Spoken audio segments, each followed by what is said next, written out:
पूरी दुनिया में ठाकुर जी का बड़ा श्रृंगार सवेरे होता है।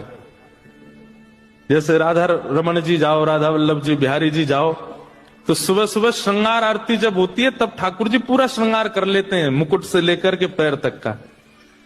शयन आरती में लगभग सारे मंदिरों में श्रृंगार घट जाता है। ठाकुर जी की पाग हल्की कर देते हैं, पोशाक हल्की कर देते हैं, आभूषण हल्के कर देते हैं।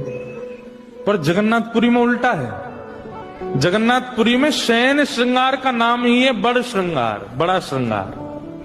इतने पुष्प पहनते हैं ठाकुर जी, यहाँ पे आंखों पर, मुख पर, हाथ पर, सब जगह पुष्प ही पुष्प। इतना अद्भुत श्रृंगार होता है ठाकुर जी का। मैंने पूछा, मैंने कि भैया ये जगन्नाथ जी को पूरे दिन तो हल्के हल्के श्रृंगार, रात में इतना भारी श्रृंगार करके क्यों सुलाते हो? अब आपको कोई हार पहना दे, गले में बिल्कुल यहाँ पे वो पहना दे, पूरी चूड़ियां पहना दे, माताओं को गले पैरों में पाजेब पहना दे, कमर में कौंदनी, अब सो जाओ, ऐसे कौन सोता है? भाइयों को कहे टाई लगा लो, कोट पहन लो, नीचे पजामा पहन लो, मोजे पहन लो, शूज पहन, अब सो जाओ, ऐसे कौन सोता है?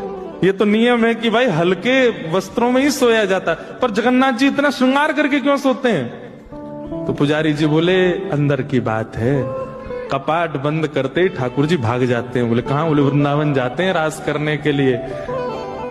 तो मैंने कि रास तो सारे ठाकुर जी करते हैं। राधा रमन जी भी कपाट बंद होने के बाद रास में चले जाते हैं, राधा वल्लभ जी रास में जाते हैं, बिहारी जी भी रास में जाते हैं। उनका तो इतना श्रृंगार होता नहीं।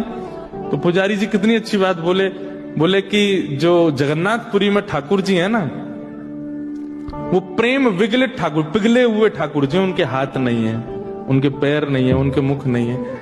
तो बोले राधा रमन, राधा वल्लभ, बिहारी जी आदि इन सबके तो हाथ हैं। कपाट बंद करके पुजारी गए, ये खुद ही अपने सिर, कानन में कुंडल पहन लेते हैं, सिर पे मुकुट पहन लेते हैं, गले में हार पहन लेते हैं, कड़ूला पहन के, पाजेब पहन के भागते हैं रास में।